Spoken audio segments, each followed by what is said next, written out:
Joining us now by Skype is General Jerry Boykin. He retired from the U.S. Army as a lieutenant general and now works with the Family Research Council in Washington, D.C. General Boykin, let's talk about officers sharing their faith with subordinates. Is that a real issue, or is there another agenda here?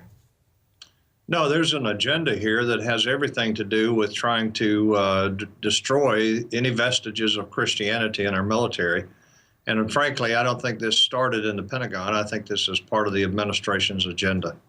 Well, this group says even a Christian bumper sticker or a Bible on a desk amounts to coercion. That seems kind of extreme, doesn't it?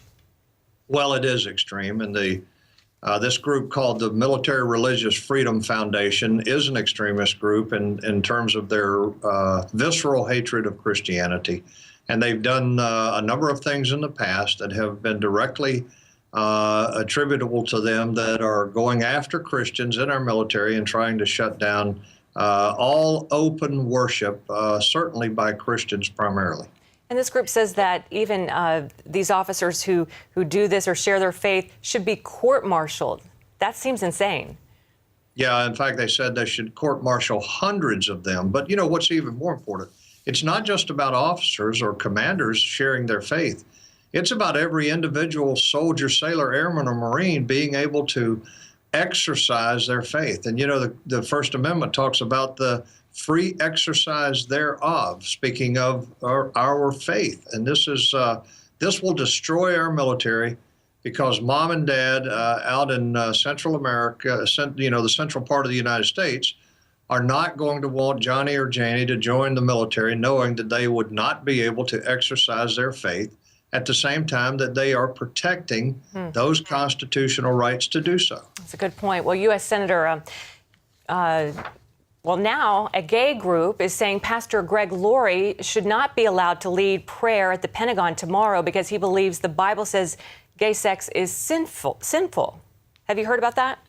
Oh, I have heard about it. I just talked to Greg a little while ago. And this is just another example. The same thing happened to Franklin Graham, Tony Perkins. It happened to me at West Point.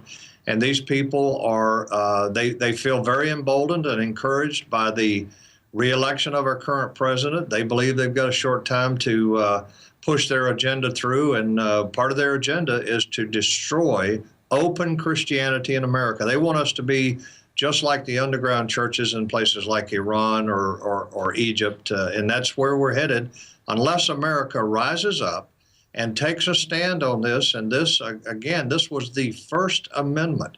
And by the way, religion was the first part of the First Amendment. This is a grassroots issue, and the grassroots in America have to rise up and let this administration know we will not stand for this. All right, General Jerry Boykin, thanks so much for your stand, and thanks for joining us today on Newswatch. I'm glad to be with you. Thanks, Wendy.